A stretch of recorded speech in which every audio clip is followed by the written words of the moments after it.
নমস্কার বন্ধুরা, আমি ঐন্দ্রিলা আর আপনারা দেখছেন ওয়াইল্ড ইন্ডিয়া ট্রাভেলস। পাখি দেখার জন্য জানুয়ারি মাসের 9 থেকে 11 তারিখ আমরা ছিলাম বিহারের ভাগলপুরে।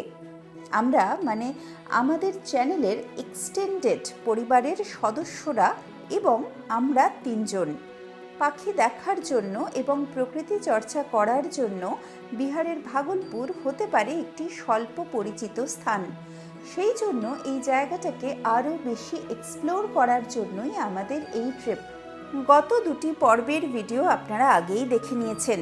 যদি না দেখেন তাহলে এই ভিডিওর কমেন্টে, ডেসক্রিপশনে বা আই বাটনেও পেয়ে যাবেন। আজকে এই সিরিজের তৃতীয় এবং অন্তিম পর্ব। গুড মর্নিং বন্ধুরা, আজকে 11ই জানুয়ারি। আজকে আমাদের ঘোরাঘুরির থার্ড এবং লাস্ট দিন। এবার ওয়েদার আজকে বেশ ভালো। প্রথম দিন তো ডেন্স কুয়াশা ছিল, তারপরের দিন মোটামুটি একটুখানি ক্লিয়ার ছিল, আজকে একদম ক্লিয়ার। তো সকালবেলা বার্ডিং তো করবই, সেটা ছাড়া আরও অনেকগুলো প্ল্যান আছে, অনেকগুলো স্পটে যাব। মোটামুটি আমরা সবাই জিনিসপত্র প্যাক করে রেডি। যা ঘোরাঘুরি আছে সেগুলো তো করবই, করে তারপরে আবার বাড়ির দিকে রওনা দেবো, কিন্তু সেটাও রাতে, আমাদের ট্রেন একদম রাতে। আজকে কিন্তু গত 2 দিনের মতন কুয়াশাটা অতটা নেই, তবে ঠান্ডা রয়েছে। প্রথম গন্তব্য আমাদের সুন্দরবন।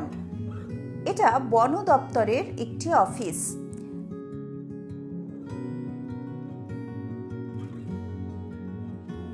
এর আশেপাশে এত রকমের বড় বড় গাছ রয়েছে যে এখানে অনেক পাখি আসে। তবে আমাদের মূল টার্গেট হচ্ছে ব্রাউন হেডেড বারবেট দেখা। ব্রাউন হেডেড বারবেটের জন্য এসেছি। এখানে দেখব পাখিটা আছে কিনা, থাকলে ছবি তোলা হবে। ফরেস্ট ডিপার্টমেন্টের একটা অফিস এর ভেতরে, সেই জন্য চারিদিকটা জঙ্গল জঙ্গল। পাখিটা থাকুক বা না থাকুক, পরিবেশটাও খুব সুন্দর, ভাল লাগছে এখানে এসে। বেশ এতদিন শুধু ফেডার বার্ডস দেখেছি, তো জঙ্গলে এসে সবসময় ভাল লাগে, এত গাছ চারিদিকে। সকাল সকাল এখানে আসার কারণ হলো যত বেলা বাড়বে তত বেশি এখানে লোক সমাগম হয়ে যাবে এবং পাখিটাকে দেখতে পাওয়ার সম্ভাবনাও কমে আসবে। অনেকক্ষণ ধরে কল পাওয়া যাচ্ছিল, তারপর পাখিটাকে দেখাও গেল। তবে এখানে এটা ছাড়াও মৌটুসি পাখিও দেখতে পেলাম।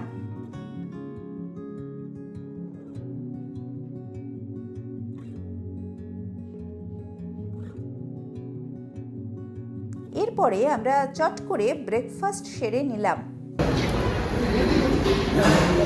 প্রথম দিন যেখানে ব্রেকফাস্ট করতে এসেছিলাম সেখানেই সবাই মিলে ব্রেকফাস্ট চলছে। আজকে হচ্ছে রুটি সবজি। আজকে একটু তাড়াতাড়ি দিয়েছে, আগে থেকে বলে রাখাতে, অনেকবার বলাতে। ভালো হয়েছে। নদীর চরে নেমেছি। এখানে গ্রেটার অ্যাডজুটেন্ট স্টর্ক, যেটা হাড়গিলে পাখি, সেই পাখির ছবি তোলাটা এখন মূল উদ্দেশ্য।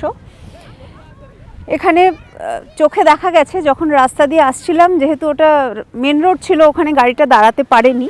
আমরা ঘুরে এসে অন্য আরেকটা দিক দিয়ে এসে এই চড়ার মধ্যে দিয়ে এখন যাচ্ছি। ওই পাখিটা দূর থেকে দেখেছি, কিন্তু যেহেতু এখনও দূরে দূরে কুয়াশা রয়েছে, তো খুব ভালো ছবি হয়নি, একটু ঝাপসা ঝাপসা হয়েছে। আমরা চেষ্টা করছি আরেকটু কাছে গিয়ে ছবিটা তোলার।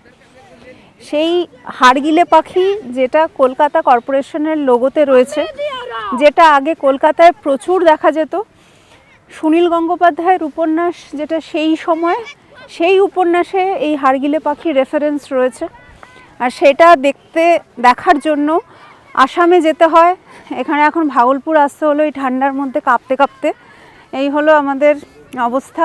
এত উন্নয়ন হয়েছে তো ওই জন্য আমাদের আবার এতটা ঘুরে এখানে আসতে হলো সেই পাখিটাকে তোলার জন্য।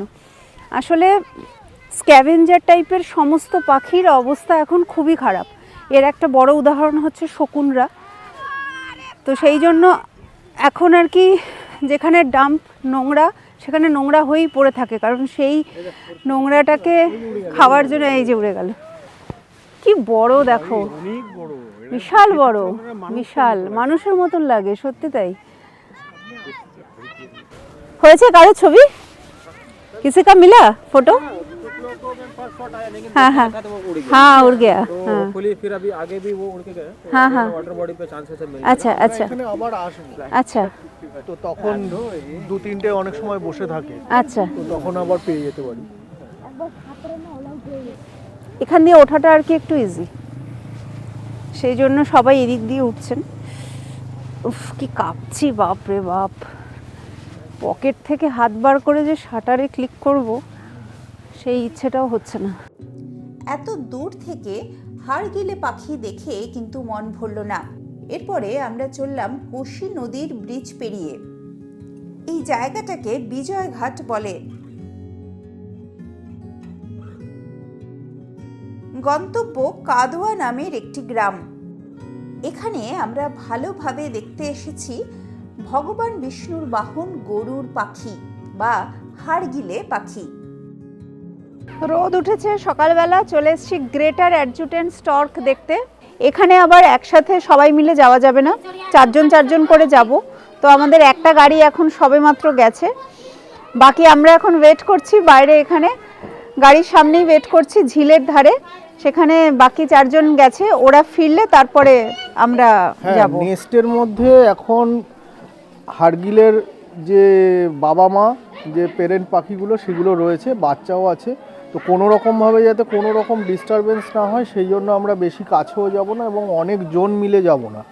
তো সেই জন্য মাত্র 4 জন করে আমরা নিয়ে যাচ্ছি। 4 জন ওখানে গিয়ে আগে দেখে আসবে, তাও একটা সেফ ডিস্টেন্স থেকে, যাতে কোনো রকমভাবেই আর কি কোনো ডিস্টারবেন্স না হয়। প্লাস ওখানে একটা নির্দিষ্ট ডিস্টেন্স থেকেই ওই জিনিসটা দেখা হয়, তারপরে কেউ ওখানে যেতেও দেয় না। লোকাল লোকেরাও এখানে ভীষণ মানে জিনিসটাকে প্রোটেক্টিভ। সঙ্গে সঙ্গে তারা এসে আমাদের জিজ্ঞাসাবাদ করছে যে কেন এসছে এতগুলো লোক বা এতগুলো গাড়ি।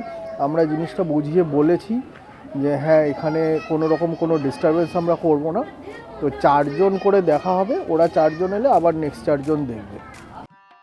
ভারতবর্ষের অধিকাংশ গ্রাম বাংলা যেমন, এটাও কিন্তু অনেকটা সেরকমই। একদম নিপাট গ্রাম্য পরিবেশ চারিদিকে। শহর থেকে এতজন মানুষ এসেছেন পাখি দেখতে, গ্রামের বাচ্চাদের উৎসাহ চোখে পড়ার মতন। তারা একটি বারের জন্যেও কিন্তু আমাদের একা ছাড়ছে না। উৎসাহ নিয়ে কোথায় কোথায় পাখি রয়েছে সেটাও তারা দেখিয়ে দিচ্ছে। স্থানীয় ভাষায় গ্রেটার অ্যাডজুটেন্ট স্টর্ককে আমরা বলছি গরুর। তো এখন আমরা ওই গ্রামের মধ্যে দিয়ে দিয়ে যাচ্ছি সবাই মিলে ঠিক নয়, মানে গ্রুপে গ্রুপে এখন আমাদের গ্রুপটা যাচ্ছে। তো আমরা দেখব গ্রেটার অ্যাডজুটেন্ট। এখানে বেশ কিছু গাছে বাসা রয়েছে। एक पेड़ पे सिंगल नेस्ट से लेके किसी एक पेड़ पे हाँ 20+ नेस्ट भी है। अच्छा ग्रेटर एडिटेड स्टॉक का। अच्छा तो कुल मिला के मैम यहाँ पे लगभग एस्टिमेटेड पॉपुलेशन 600 के अराउंड है। 600+। जी मैम। अच्छा। और 2006 में 2006 में ये लोग ऑलमोस्ट एक्सटिंक्ट हो गए थे मैम। हाँ, जैसे हाँ। बाकी प्लेसेस से एक्सटेंट हो गए हैं, वैसे ही भागलपुर से भी ऑलमोस्ट एक्सटिंक्शन पे थे। अच्छा। तो लेस देन 75 ही इनका पॉपुलेशन था पहले 206 में। तो ये लोग जो आप कम्युनिटी देख रहे हैं मैम, हाँ हाँ इसी कम्युनिटी का काफी ज्यादा एफर्ट्स रहा है, कंट्रीब्यूशन रहा है। ये जो विलेज का कदवा हाँ, ये विलेज विलेज का। कम्युनिटी अच्छा का एंड अराउंड भी विलेजेस में कुछ विलेजेस में भी नेस्टिंग है। हाँ तो उसका जो वहाँ के लोग हैं उनका कंट्रीब्यूशन रहा है कि इसका पॉपुलेशन जो है आज जाके 600+ हो पाया। हाँ। तो इनको कोई मतलब किसी ने समझा है कि कंजर्वेशन में इनका हाँ। कितना? इसमें अच्छा मैम जैसे लोग बहुत सारे लोकल एनजीओ जैसे कि मंदार नेचर क्लब है, उसमें उनके श्री अरविंद मिश्रा सर हैं, हाँ हाँ उनका ह्यूज कंट्रीब्यूशन है। और इस डिपार्टमेंट में ने भी काफी अवेयरनेस प्रोग्राम्स किए हैं। और भी बहुत सारे नेचुरलिस्ट हैं भागलपुर के, DN चौधरी सर हैं, SK चौधरी सर हैं, इन लोगों ने भी काफी एफर्ट्स डाला है। और हम लोग भी जो न्यू जनरेशन के नेचुरलिस्ट हैं वो आके अवेयरनेस करते हैं, लोगों को बताते हैं कि इसका कंजर्वेशन काफी इंपॉर्टेंट है। एंड यहाँ पे मैम जो है लोकल ग्रुप भी है, तीन कैटेगरी में ग्रुप है।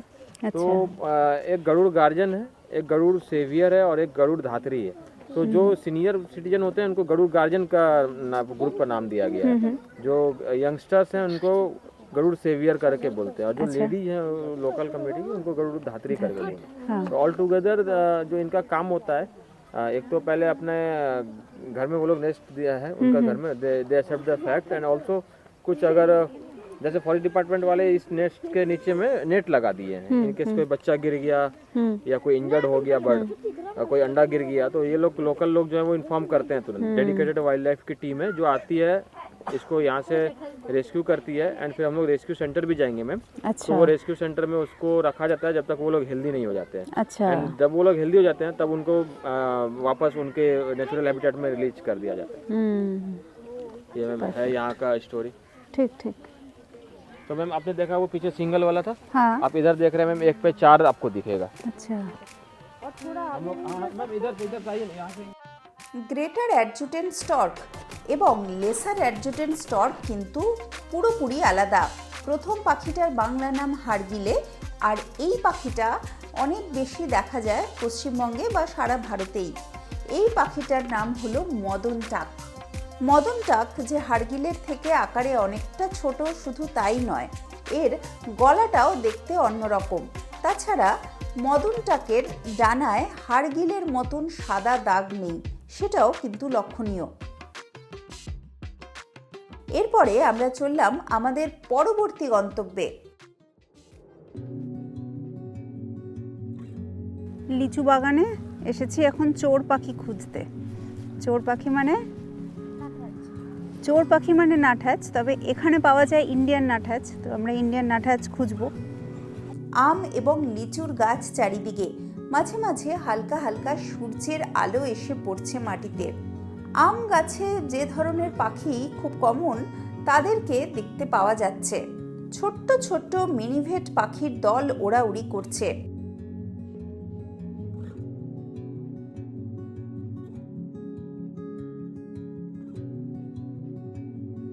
অবশেষে দেখা পাওয়া গেল আমাদের অভীষ্ট ইন্ডিয়ান নাটহ্যাজ পাখি।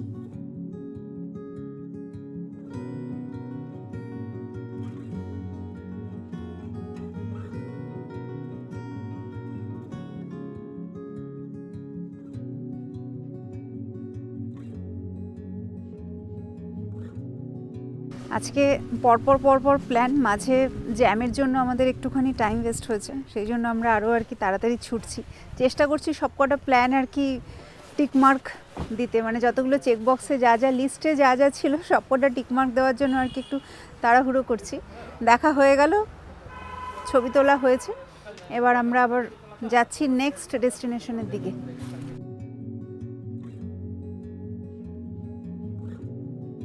জগৎপুর লেকে এসেছি পাখি দেখতে। এই জগৎপুর লেক হচ্ছে ভাগলপুরে সব থেকে বেশি পাখি রিপোর্টিং হয় এখান থেকেই।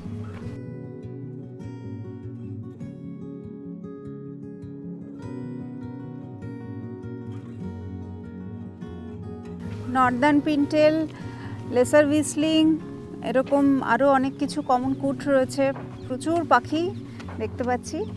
কটন পিগমি গুজ একটু ডিস্টেন্সে, তো এখানে দাঁড়িয়ে ছবি তোলা যায় এমনিতে।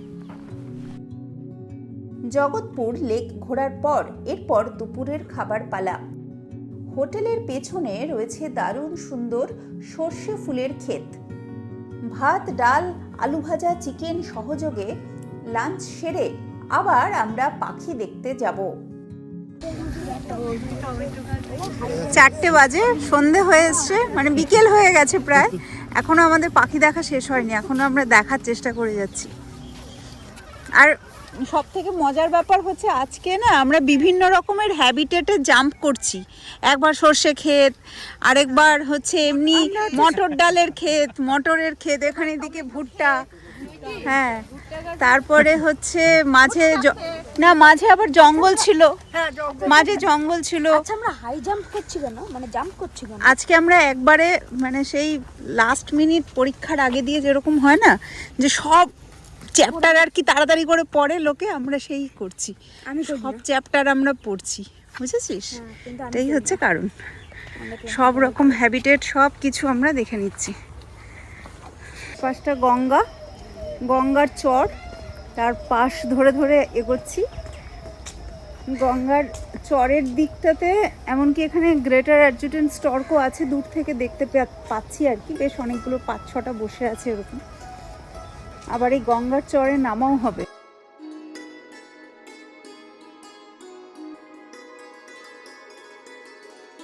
প্রচণ্ড নরম কাদা, পা ঢুকে ঢুকে যাচ্ছে, কারণ এই জায়গাটা পুরোটাই ফ্লাডেড থাকে বর্ষাকালে। এই হচ্ছে সেই ব্রিজটা, এই ব্রিজ দিয়েই আমরা এতক্ষণ ধরে পার হচ্ছিলাম। আর এই হলো গঙ্গা নদী, তার যে চরটা বালুচর, সেই চরে নেমেছি। বেলা পড়ে এসেছে, সূর্য আস্তে আস্তে পাটে বসতে চলেছে। ভাগলপুরে আমাদের যে সময়, সেটাও ধীরে ধীরে ফুরিয়ে আসছে। নদীর ধারে কোনো একটি পশু মরে পড়ে আছে। হাড়গিলে পাখি সেই মৃত পশুর দেহাংশ খাচ্ছে। দূর থেকে দেখতে পেলাম এই চিত্র। যেসব পাখি স্ক্যাভেঞ্জার, তারা কিন্তু সরাসরি শিকারী পাখি নয়, তারা সাধারণত মৃত পশুর দেহাংশ খেয়ে বেঁচে থাকে। স্ক্যাভেঞ্জার জাতীয় যে কোনো পাখি বা পশুরই কিন্তু ভারতবর্ষে অবস্থা বেশ শোচনীয়। উদাহরণ হিসেবে বলা যায় শিয়াল বা শকুন ইত্যাদি। আর আরও একটা নাম হলো এই হাড়গিলে। খাদ্য শৃঙ্খল এবং বাস্তুতন্ত্র বোঝার জন্য এটা কিন্তু একটা অনন্য উদাহরণ। রিভার ল্যাপুইং পাখি কিন্তু IUCN লিস্টে নিয়ারলি থ্রেটেন্ড, অর্থাৎ এরও বিপদ ঝুলছে ঘাড়ের কাছে। তবে কাস্তে চড়ারা তুলনামূলকভাবে একটু নিরাপদ। তো চরে ঘুরে মোটামুটি কিছু পাখি দেখা হলো, কিছু ছবি তোলাও হলো। এবার আর কি আবার ফেরত যাচ্ছি, আর দেখি কি কি দেখা যায়, কি কি ঘোরা যায়। সবাই চলেছেন, আমাদের অলরেডি আর কি 3 জন গেস্ট বাড়ির পথ ধরেছেন, ফিরে গেছেন তারা। বন্দে ভারত ধরার কথা তাদের। সন্ধে হয়ে আসছে, তিতির পাখিরাও এদিক ওদিক ছোটাছুটি করছে।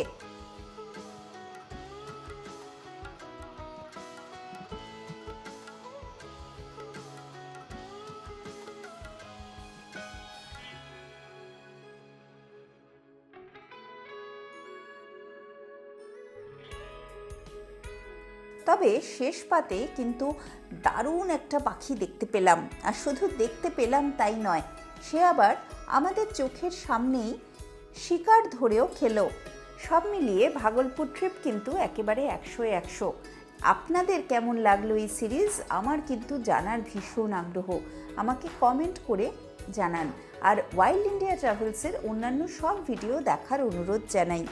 আমাকে ফেসবুকে এবং ইনস্টাগ্রামেও ফলো করতে পারেন সমস্ত ভ্রমণের আপডেট সবার আগে পাবার জন্য।